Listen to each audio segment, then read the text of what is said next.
Hello mga idol, please like, share and subscribe for more novel stories to uploads. Diyos ng Digmaan, JC Entertainment.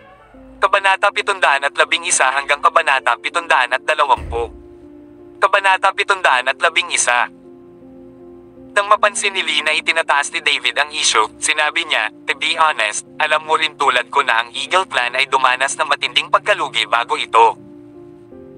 Nawalan kami ng 300 lalaki at hinahanap namin ang salarin sa likod ng kanilang mga pagpatay. Dapat nating ipaghiganti ang kanilang pagkamatay sa pamamagitan ng pagpatay sa kanya." Oh, so nahanap mo na siya. Halos tumibok ang puso ni David. Sabi niya, "Master Newman, bakit ka nandito? Don't tell me na pinaghihinalaan mo ang isa sa atin. Ang iyong 300 tauhan ay pawang mga elit mula sa punong tanggapan. Isa sa kanila ay isa pa nga sa 4 na manlalaban mula sa Eagle Clan. Tiyak na wala tayong paraan para makapatay ng napakaraming tao ang isang tao. Ang lahat ng ito ay hindi pagkakaunawaan." "You misunderstood me, Master Wilson," nagmamadaling sagot ni Lee. "Ayokong magkagulo sa pagpunta sa iyo. Gusto kong makipagtulungan sa iyo." Dito, huminto sandali si Lee at tumingin kay Michael na nakatayo sa gilid. "Ayon sa aming mga pagsisiyasat, si Jack ang pumatay sa aming 300 tauhan," patuloy niya. "Ang manugang na iyon ng pamilya Taylor, Jack." "Ano?" Agad na bulalas ni Michael nang marinig iyon. Ang kanyang ekspresyon ay nagpahayag ng lubos na kawalang paniwala. "Hindi pwede. Ganoon ba siya kalakas? Hindi mo alam kung sino talaga siya?" Nagulat si Lee. "Alam ko naman na maganda ang relasyon niyo ni Selena. Hindi ba dapat mayroon kang ilang kaalaman tungkol sa mga pangyayari sa paligid ni Jack White?" "Hindi naman. Nakita ko na siyang lumaban noon pero ilang dosenang bodyguard lang ang kaharap niya. Alam kong napakalakas niya pero hindi niya napatay ang lahat ng 300 tauhan mo ng mag-isa." Nadama pa rin ni Michael na imposible ito. Tumingin siya ng diretso kay Lee. "Siguro nagkamali ka ng nakuha. Ang taong pumatay sa iyong mga tao mula sa Eagle Clan kahit papaano ay may lakas ng isang marshal o isang hari ng digmaan. At malamang na head commander lang si Jack. Hindi pwede. Na-verify na namin ang aming mga source. Siguradong siya iyon." Si Lee ay lubhang matigas. Si Jack ay isang nakakatawang maliit na karakter. Naghinala ako na siya ay isang hari ng digmaan na itinatago ang kanyang tunay na lakas at pinananatiling mababang profile. Ngunit kapag na-provoke siya, hindi maiisip ang kahihinatnan nito. Sa sandaling ito, tumango si David pagkatapos niyang isipin ang paksa. Napakalakas ni Jack. Na-curious din ako kung bakit ang daming gumagalang sa kanya kahit assistant commander lang siya. At maraming veterano ng digmaan ang dumating para sa birthday party ni Old Man Taylor. Tatay. Kung talagang hari ng digmaan si Jack, hindi mahalaga kung isa lang siyang isang bituing hari ng digmaan, mahirap siyang talunin. Anong gagawin natin? Don't tell me na wala na akong pag-asa na makaganti. Napangiwi si Michael, halatang hindi nasisiyahan sa balita. "Huwag kang mag-alala. Hindi siya kayang talunin ng mga Wilson mag-isa. Ngunit kasama namin ang aming mga kapatid mula sa Eagle Clan.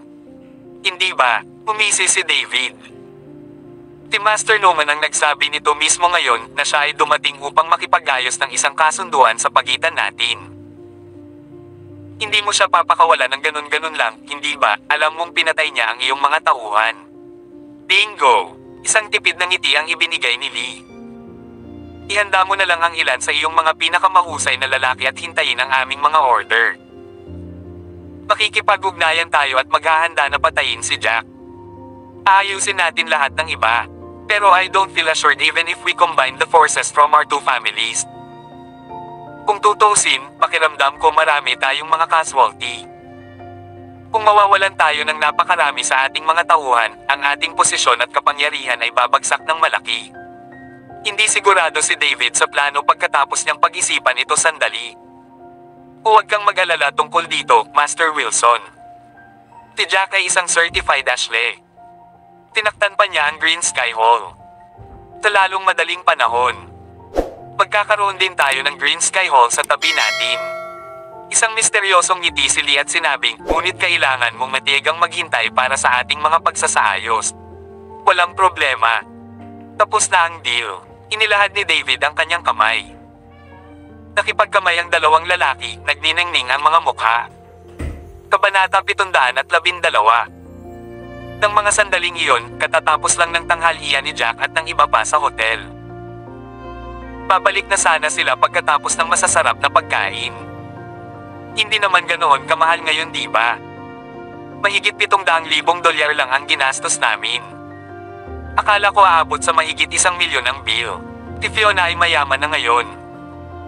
Nang magsalita siya, may hindi maikakailang bahid ng pagmamataas sa kanyang mga salita. Ma, ikaw talaga. Nakalimutan mo na ba ang ating mga araw na naghihirap sa kahirapan? Isang mapait na ngiti ang ibinigay ni Selena. Hindi niya alam kung matatawa ba siya o maiyak. Bakit ko ikukumpara ang sarili ko sa mga lumang araw? Ngayon ay mayroon na akong manugang na maaaring magdala ng kwarta at ang aking anak na babae ay kumikita rin ng maraming pera. Siyempre, kailangan kong palayain ang sarili ko. Ang pera ay dapat gastusin. Umisi si Fiona at tumingin kay Joanne sa tabi niya. Terena, Joanne mahal. May nakita akong magagandang damit sa isang butik kahapon. Sa tingin ko babagay ito sa iyo. Bakit hindi tayo mamili? Mahal ba? Kumunat ang noo ni Joanne. Naalala niya kung paano siya dinala ni Jack para bumili ng maraming damit at lahat ng uri ng hindi kailangang mga bagay sa huling pagkakataon.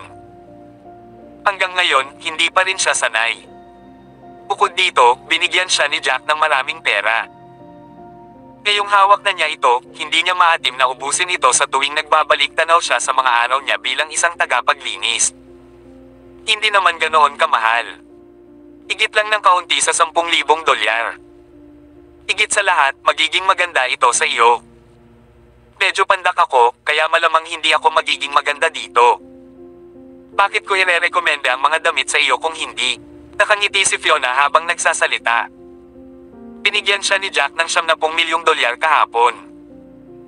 Mabuti na lang ang loob niya ngayon at nakikiramay pa siya sa kanyang manugang. Sige na, umiti si Joanne at pumayag sa proposal na mag-shopping.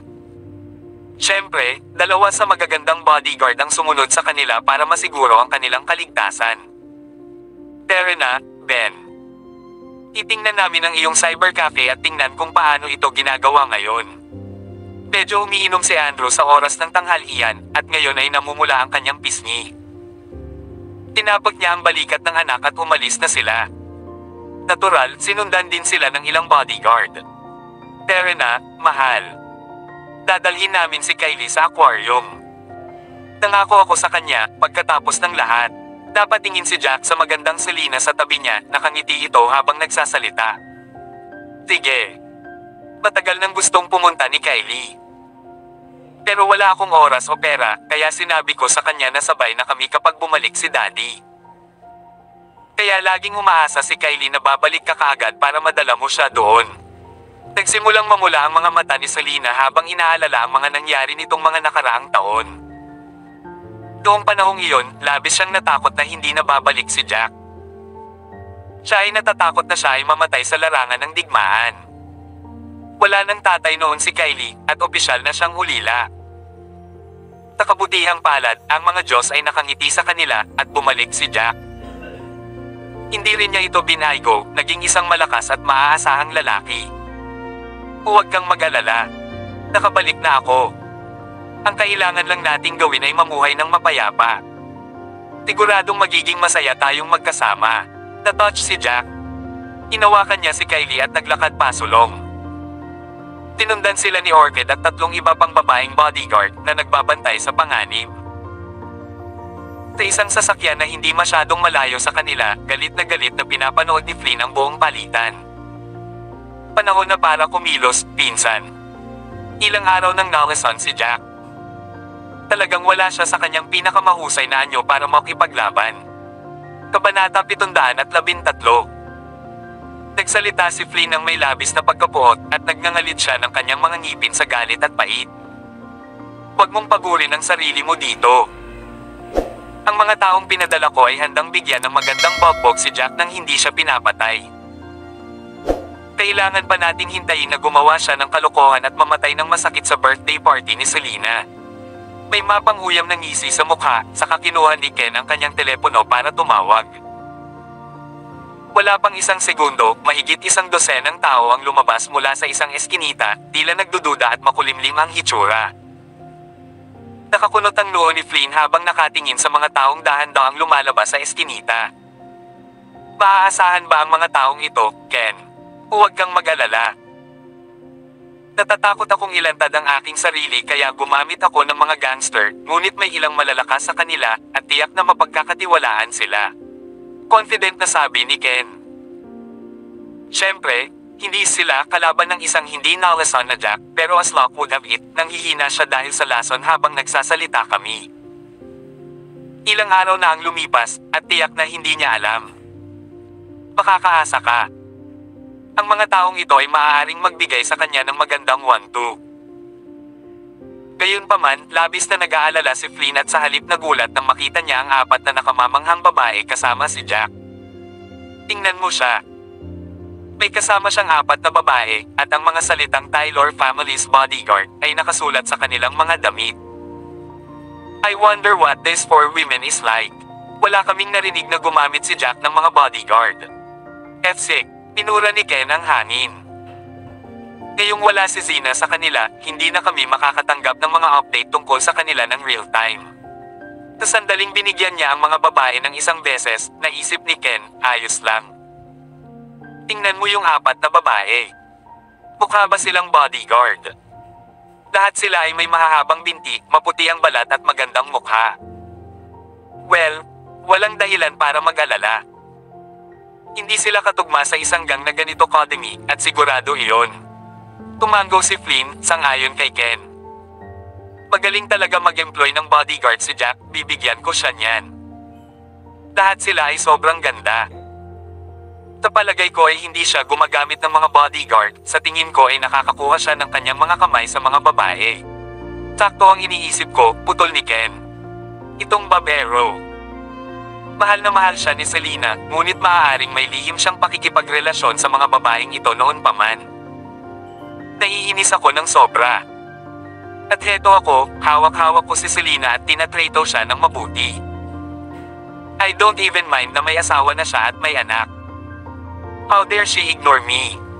Nakakadismaya ito. Napansin ng matatalas na mata ni Orchid ang grupo ng mga taong naglalakad palapit sa kanila mula sa malayo. At nakita niya ang hindi mapag-aalinlangan ng hitsura ng mali siya sa kanilang mga mata. Guro, nakikita mo ba ang mga taong iyon doon? Mukhang papunta na sila sa amin.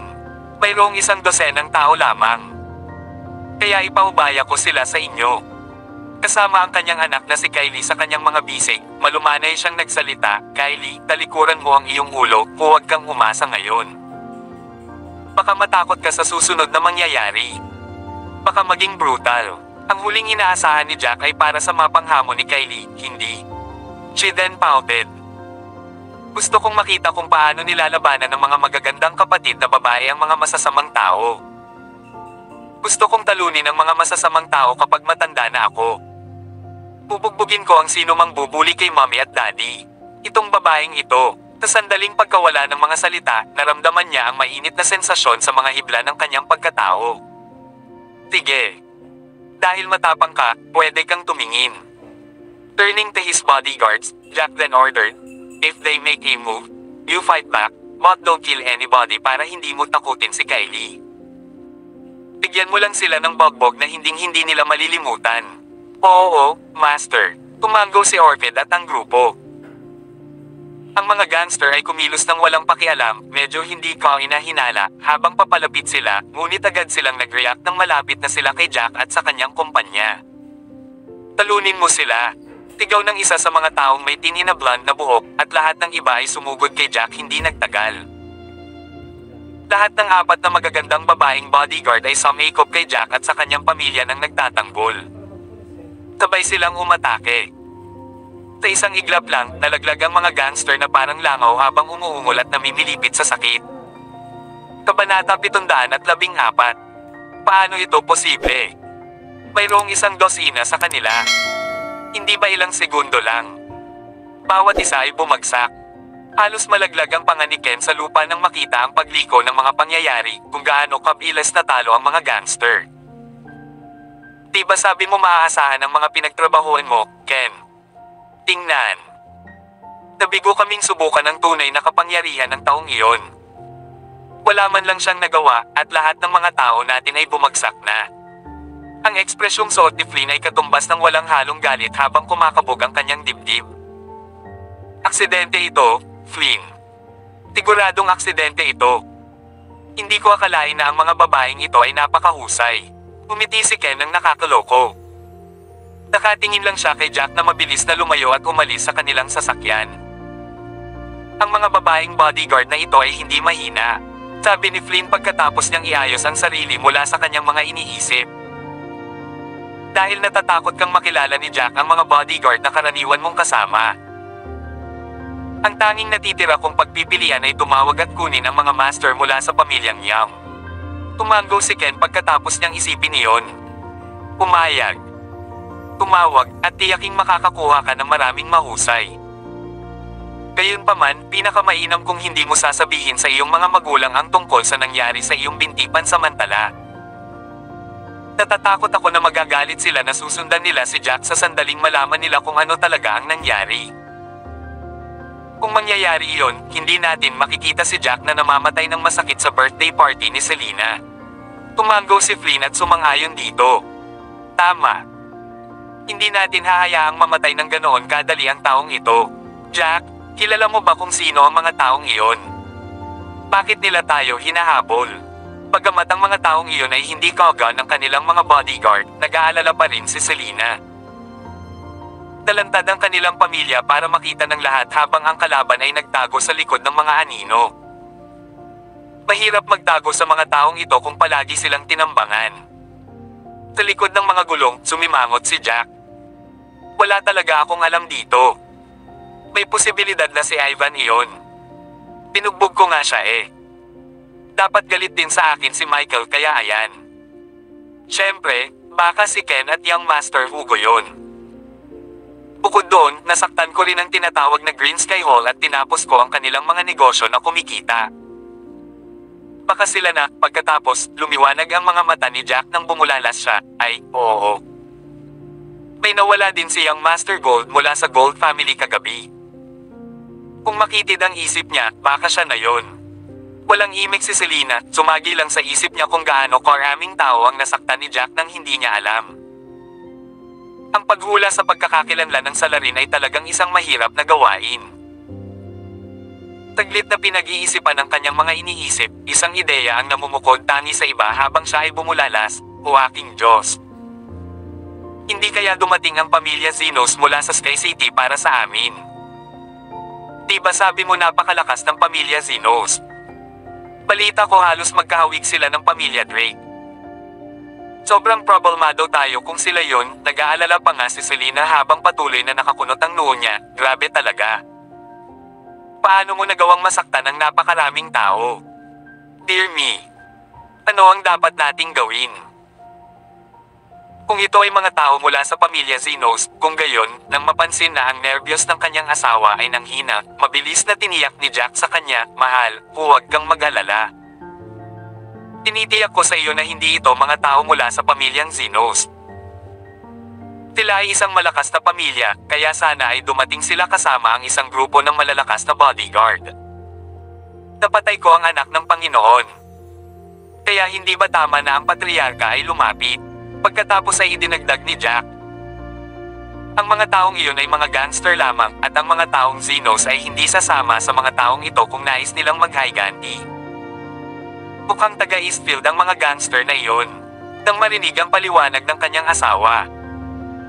Nakahinga si Selena habang hinahaplos ang kanyang dibdib at pamulong, nako, salamat, mas mabuti kung hindi ang pamilyang Zenos. Maswerte kami na lahat ng 10 bodyguard na pinagtrabaho mo ay magagaling. Sasabihin ko na ang mga taong may subpar skills ay hindi magpapawis para sa ating mga bodyguard. Oo. Ang mga magagandang kapatid na babae ay napakalakas. Napakabuti kung magiging kasing galing ko sila paglaki ko. Huni ni Kylie habang kilig na pumapalakpak gamit ang maselang mga kamay. Huwag kang mag-alala. Ang isang batang may matalino at matalinong mga magulang ay paglaki na katulad nila. Kylie, magiging napakalakas mong tao paglaki mo. Kung hindi ka karapat-dapat na maging anak ko. Kabanata 715. Tumawa ng malakas si Jack pagkatapos noon. Anong pinag-uusapan niyo? Bahagyang kinurot ni Selena na nasa tabi niya ang hita niya at pinandilatan siya ng mata. Ayokong maging matipuno ang anak ko paglaki niya. Sa hitsura ni Kylie, hindi siya magiging isang matipunong babae. Sabi ni Jack na may ngiti sa labi. Gayunpaman, kailangan pa rin nating ituro sa kanya ang mga kasanayan na dapat niyang matutunan para maprotektahan niya ang kanyang sarili. Ano ang mangyayari kung mag-cross ang landas niya sa masasamang tao at hindi niya maipagtanggol ang sarili niya? Tingnan mo ang aking anak na babae. Magiging stunner siya kapag lumaki na siya. Tumango si Selena bilang pagsang-ayon. Tama iyan. Kung tutuusin, anak ko siya. Tuldok. Hindi nagtagal, dinala ni Jack ang kanyang asawa at anak sa aquarium. Naging masaya silang maghapong magkasama at umuwi ng bandang gabi. Ang mga sumunod na araw ay tila normal. Gayunpaman, 20 araw bago ang kaarawan ni Selena, may nangyari. Habang nagmamaneho siya pauwi, napahinto siya sa kalsada. Bumaba mula sa kotseng nasa harapan niya ang ilang taong nakasuot ng itim na suit at marahas nilang hinimas ang mga buko habang papalapit sila. Bumaba si Jack sa kanyang sasakyan pagkatapos.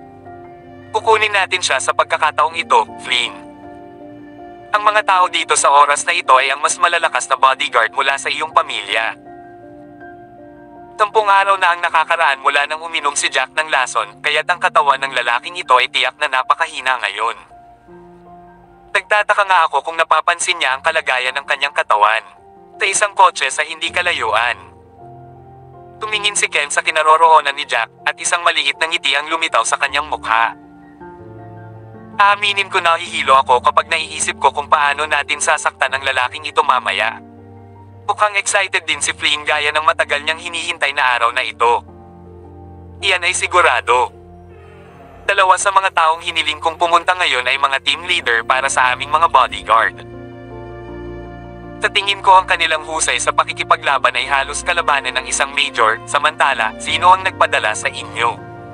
Tumayo si Jack sa gilid ng kalsada at naghanap ng medyo maluwang na lugar. Pinalibutan na siya ng grupo ng 7 hanggang 8 lalaki. You're not qualified to know that, young man. Hindi rin namin sasabihin sa iyo. Malamig nang umiti ang isa sa mga lalaki habang iniikot ang ulo niya, nabali ang leeg. Talaga? Well, let me tell you all something.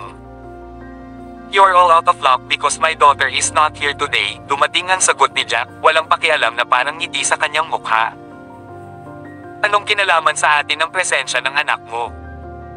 Ang utos na natanggap namin ay bugbugin ka hanggang sa hindi ka makagalaw. Sabi ng lalaki sa tapat ni Jack bago tumawa ng malakas. Kung wala dito ang aking anak, ang tanging pagpipilian na natitira para sa iyo ay ang mamatay. Malamig na ngumiti si Jack. Pumakbang siya at ginawa ang unang pag-atake. Kabanata 716. Masyadong mayabang ka, binata. Ang isa sa mga bodyguard ay tumawa ng masama. Inikat niya ang kanyang kamao at inindayog ito, tinutukan si Jack nang makita itong nagmamadaling lumapit sa kanila. Ang mga kamao ng magkabilang lalaki ay nagbanggaan sa isa't isa, at ang malakas na puwersa ay nagdulot ng mga bagzo ng hangin. Ang gayong puwersa ay nagpalipad sa lalaki. Ang lalaki ay nagsuka ng dugo at hindi makapaniwala, hindi niya akalain na ang lalaking nasa harapan niya ay makakagawa ng ganoong kapangyarihan. Ang lakas ni Jack ay lumampas sa kanya na ito ay lakas ng isang bumabagsak na bundok. Bumagsak ang lalaki sa lupa habang umaagos ang dugo sa kanyang bibig. Agad na namutla ang mukha niya. Walang pahinga si Jack habang binibigyan niya ng matalim na suntok ang leeg ng isa pang lalaki. Ang hindi mapag-aalinlangan ng tunog ng isang bagay na pumutok ay maaaring marinig, at ang lalaki ay nahulog na walang buhay sa sahig. Makalipas ang ilang suntok, ilang masters ang namatay on the spot. Ay, imposible. Namutla ang mukha ng lalaking nasa lupa matapos makita kung paano umikot ang tubig. Ang bawat kasama niya ay isang Panginoon, gayunpaman sila ay pinatay ng napakadali. Park. Ang isa pang lalaki, isa na may mga kasanayan na katulad ng isang major, ay madaling napatay ni Jack sa loob lamang ng 2 segundo. Ikaw ang huli. Naniniwala ka na ba sa akin ngayon? Napangisi si Jack sa lalaking nasa sahig habang naglalakad palapit sa kanya. Naglabas si Jack ng sigarilyo at sinindihan ng maabot niya ang taong iyon. Naninigarilyo siya saglit bago nagtanong, magsalita ka. Sino ang nagpadala sa iyo ng mga tao? Ako, hindi ko alam. Kinagat ng lalaki ang kanyang mga ngipin at natakot. By instinct, napalingon ang lalaki sa kotseng BMW na nakaparada sa hindi kalayuan sa tapat ng kalsada. Medyo natigilan, sinundan ni Jack ang linya ng paningin ng taong ito at tumingin sa ibabaw. F6. Anong hinahanap ng tanggang yan dito? Natakot agad si Ken nang makitang nakatingin ang bodyguard. Agad niyang pinaandar ang sasakyan, pinaandar ang gas at umalis. Sa sandaling ito, pareho siya at si Flynn ay talagang natakot. Iyon ang pinakamahuhusay na manlalaban sa lahat ng mga bodyguard sa pamilyang Yam. Kabilang sa kanila, 2 ang higit sa karaniwang mga mandirigma. Hindi sumagi sa isip ni Ken at Flynn na madali silang mapatay ni Jack. Natawa si Jack sa bilis ng pag-alis ng mga salarin. Ang bilis naman nilang umalis. Anong mga duwag? Nang iba ang atensyon ni Jack, isang flash ng kabangisan ang lumitaw sa mga mata ng lalaking nakahandusay sa lupa. Unot ng punyal, ang lalaki ay sumugod kay Jack at itinutok ang punyal sa tiyan ni Jack.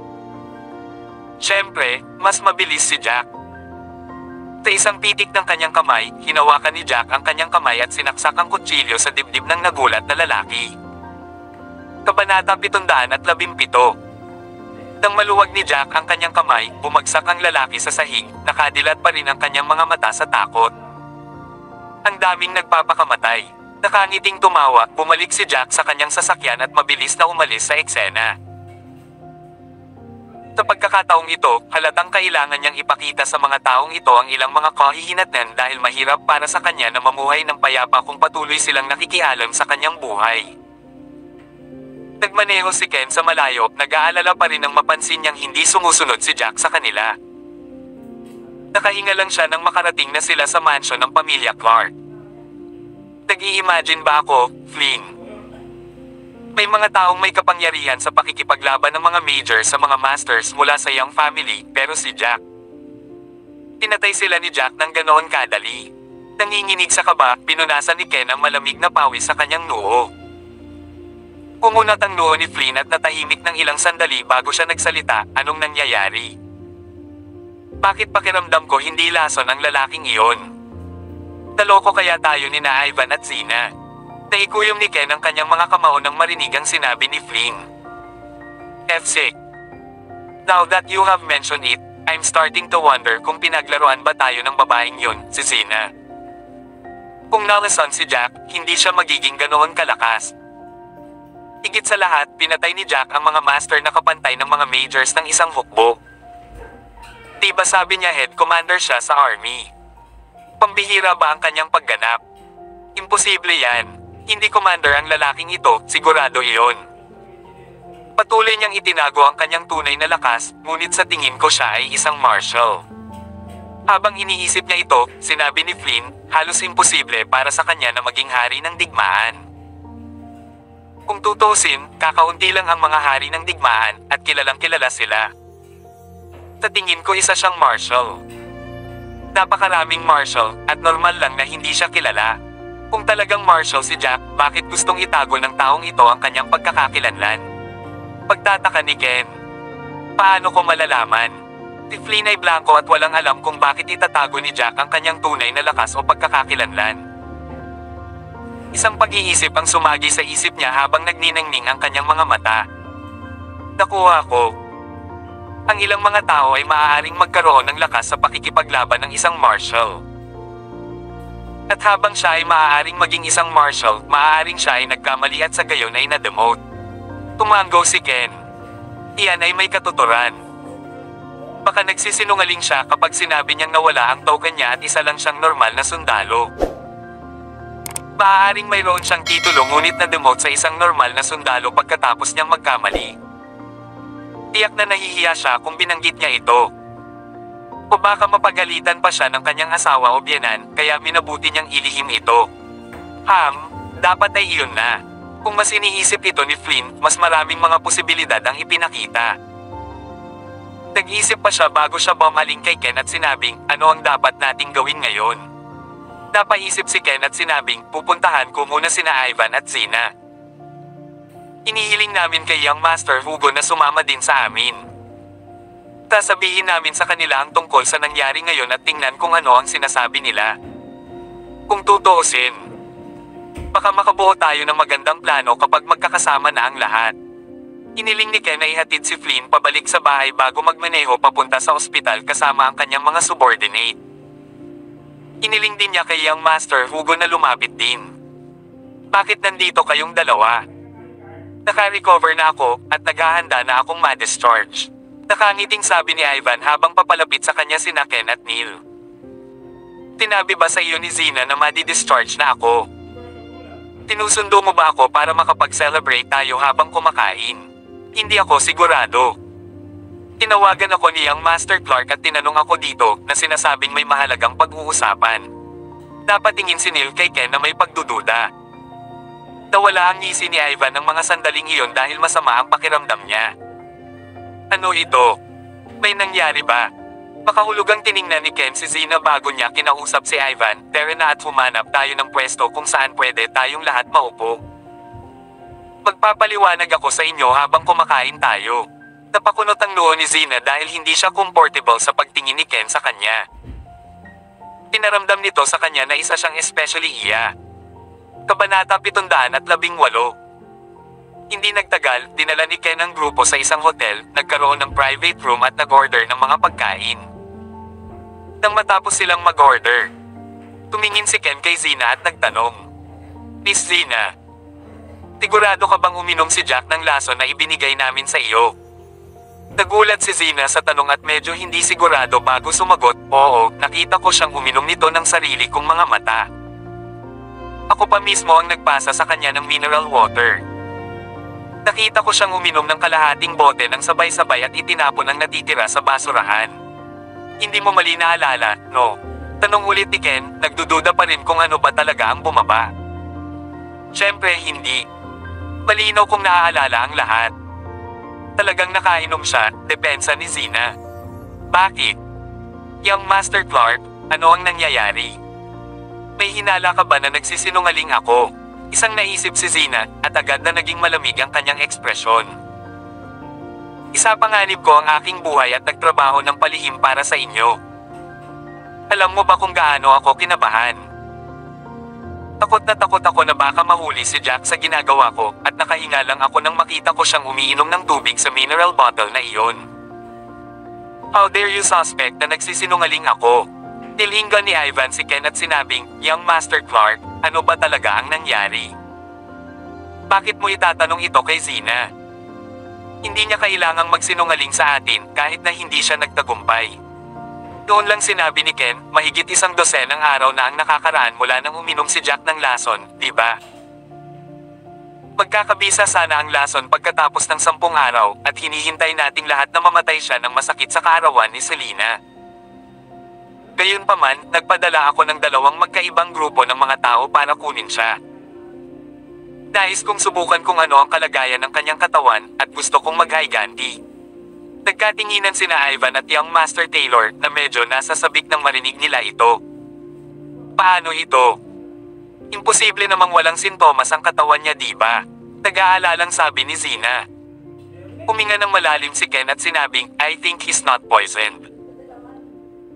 Sa unang pagkakataon na nagpadala ako ng mga tao sa kanya, walang masyadong nangyari dahil kasama niya ang kanyang mga bodyguard. Sa pangalawang pagkakataon, tinanong ng pinsan ko, tifli ng ilang masters mula sa pamilyang Yam. At puminto si Ken ng ilang sandali bago siya nag-aalalang sinabi. Sa tingin ko ay may kakayahan si Jack sa pakikipaglaban na koga sa kakayahan ng isang marshal. Isang marshal, nagdilim ang mukha ni Ivan at ng iba pa. Kung iyon ang kaso, napakahirap na alisin si Jack. Hindi nakapagtataka. Hindi katakataka na hindi nagawang patayin ng magandang asasin na inupahan namin dati ang lalaking ito. Itinatago niya ang kanyang tunay na lakas. Agad na napamura si Neil nang may maalala siya. Imposible yan. Sa tingin ko, hindi ito posible. Umiling si Ivan. Bakit niya itatago ang totoong lakas niya kung martial siya? Bakit hindi niya sinabi sa pamilya Taylor? Kung ganoon ang kaso, tiyak na matutuwa ang matandang amo. Higit sa lahat, masayang tatanggapin siya ni Fiona at ng iba pa sa sandaling bumalik siya mula sa kanyang panahon sa hukbo. Kabanata 719. Si Zina, na nakaupo sa gilid, ay malalim ang iniisip na nakakunot ang noo. Hindi nagtagal, lumiwanag kaagad ang kanyang mga mata at napabulalas siya, naiintindihan ko. Siguradong natakot ang lalaking ito kay Fiona, Ben, at sa iba pang gumastos ng kanyang pera. Ganyan dapat. Narinig ko na ang mga major ay bumalik na may $1 bilyong bilang pabuya mula sa gobyerno kapag sila ay nagretiro. Kung martial ang lalaking ito, makailang bilyon ang kasama niya, di ba? Agad ding tumango si Ivan. Tama, tama. Ang isang ito ay kapanipaniwala. Baka gustong itago ng lalaking ito ang katotohanang marami siyang pera. Si Ken naman ay may tipid ng ngiti sa labi. Talagang nag-i-imagine kayo ng mga bagay-bagay. Kung may ilang bilyon si Jack, mali ang isusulat ko sa pangalan ko. Kung ganoon nga at sa tingin mo ay hindi, ano sa tingin mo ang dahilan, young Master Clark? Bukod sa pagiging martial mismo, wala na akong maisip na ibang dahilan sa hindi niya pagpayag na gastusin ni Fiona, Ben, at ng iba pa ang pera niya. Si Zina ay may kumpiyansa na itinukod ang kanyang mga braso sa kanyang dibdib, naniwala siyang tama siya. Walang pakialam nang umiti si Ken at nagkomento. Napagdaanan ko ang ideya sa aking pinsan noon at pareho naming nararamdaman na hindi maipakita ni Jack ang token sa kabila ng pag-angkin na siya ay isang pinunong commander. Hindi siya head commander, sigurado iyon. Talagang hindi siya isang pinuno ng pangkat, kailangan lang niya maging regular, run-of-the-mill na sundalo. Zinakakled? Followed by Hurley Bottle, how's that possible? Hindi ba ikaw mismo ang nagsabi na ang kakayahan ni Jack sa pakikipaglaban ay parang isang martial? Paano siya magiging isang normal na sundalo? Hindi mo ba sinasalungat ang iyong sariling mga salita? Naliligaw ka na dito. Oo, ang kanyang kapangyarihan sa pakikipaglaban ay halos tulad ng isang martial. Kahit hindi siya martial, dapat ituring siyang isa sa pinakamalakas sa mga majors. Umiti nang walang pakialam si Ken at nagkomento, ano ang ibig sabihin kung napakalakas niya pero normal na sundalo lang siya? Nangangahulugan ito na dapat ay may nagawa siyang mali noong panahon niya sa hukbo at hindi niya mapanatili ang kanyang titulo. Sa wakas ay naunawaan ni Ivan kung ano ang pinag-isipan ni Ken. Nakuha ko na. Tiyak na papagalitin siya ni Fiona at ng iba pa kung sasabihin niyang may titulo siyang marshal, o major, o head commander pero hindi niya ito mapanatili. At saka, mas nakakahiya kung marinig ito ng iba, di ba? Sa wakas ay naabutan din ni Zina at Neil. Tila nahihiya si Jack na sabihin ito sa iba, kaya inilihim niya ang kanyang aktwal na lakas at ang totoong sitwasyon.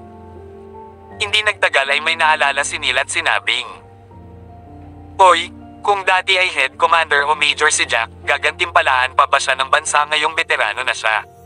The country will, ang sagot ni Ken. May narinig akong nag-uusap tungkol dito dati. Kung tutuusin, malaki pa rin ang kontribusyon ng mga taong dating major sa bansa. Hindi pa babayaan ng bansa ang mga taong tulad ni Jack na nasa hukbo sa loob ng 5 taon. At tiyak na bibigyan nila ang mga taong ito ng isang gantimpala o 2. Huminto muna si Ken bago siya idinagdag.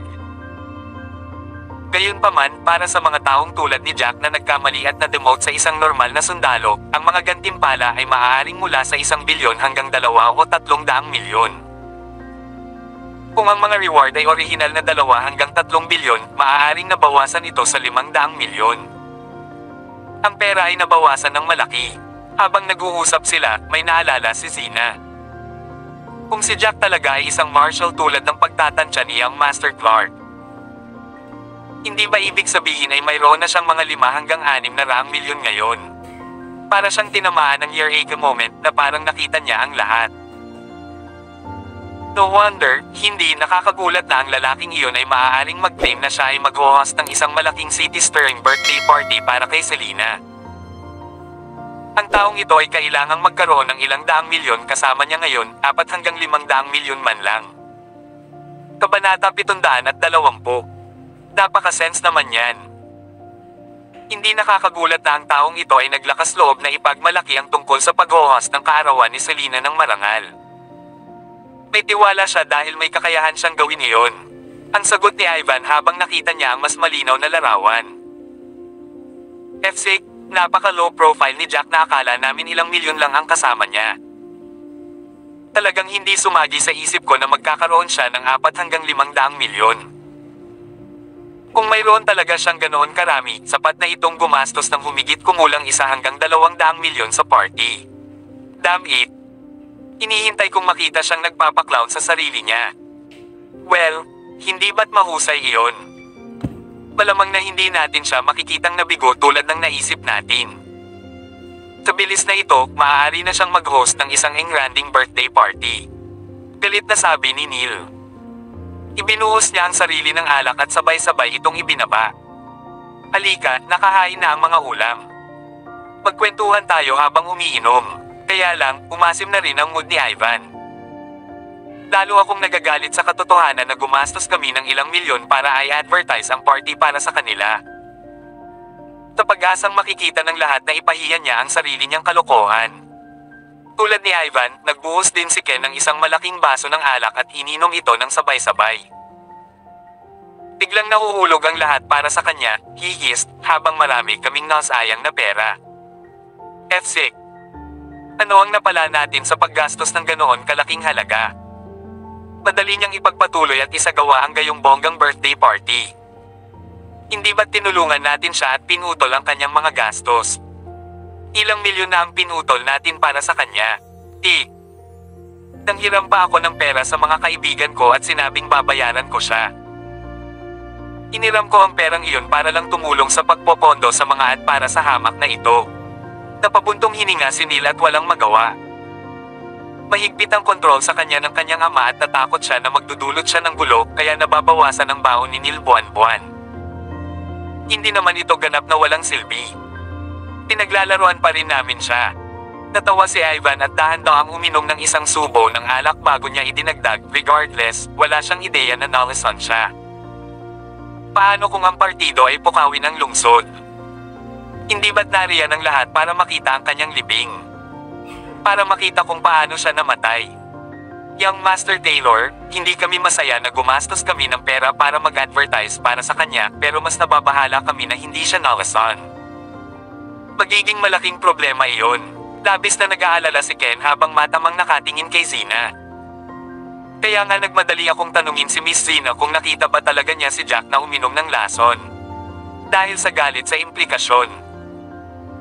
Tikas na itinaas ang kamay ni Zina habang pamitik, Young Master Clark, ilang beses ko bang kailangang sabihin ito bago ka maniwala sa akin? Ako, si Zina Jackson, ay sumusumpa sa langit. Kung hindi ko nakitang uminom ng lason si Jack ng sarili kong mga mata, tatamaan ako ng kidlat. Wala nang ibang choice si Ken kundi ang maniwala na hindi nagsinungaling si Zina sa kanila nang marinig ang sinabi nito. Sige. Naniniwala kami sa iyo. Natahimik si Ken ng ilang sandali bago siya nagsalita. Sobrang sabik lang ako, nag-aalala na sinuhulan ka ni Jack at nagkunwari kang kasama si Young Master Taylor para makakuha ka ng kaalaman tungkol sa amin. Mukhang hindi iyon ang kaso at lahat ay maayos.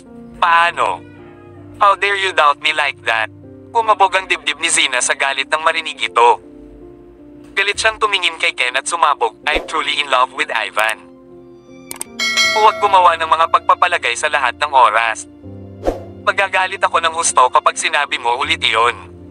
Please subscribe and hit the notification bell for more novel stories. JC Entertainment.